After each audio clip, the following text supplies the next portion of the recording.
Sino na ba dyan na nakaabot dito at sinong hindi pa nakakarating dito sa waterfalls ng Ginyangan, Quezon? Yung tamang puro plano na lang pero hindi na pupuntahan? Tara, nature trip?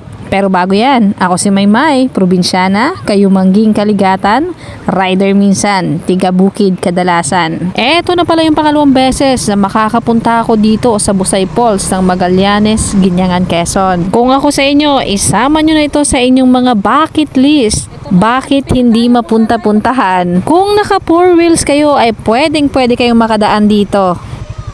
Nanggaling na po kayo dun? Pababa pa lang?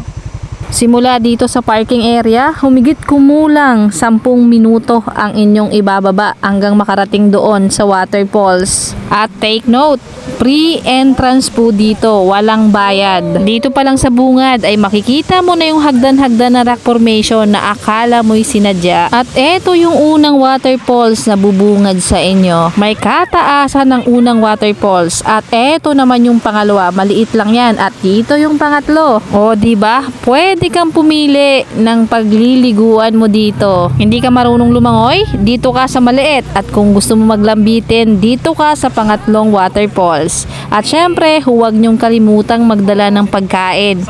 At magdala syempre ng tubig dahil malayo ang bilihan ng pagkain dito. Palaging paalala, dalahin ang ating mga basura sa ating pag-uwi at itapon sa tamang basurahan. Ang daming tao ngayon dito sa Magallanes Falls ng Ginyangan, Quezon. Ayan, ang daming tao.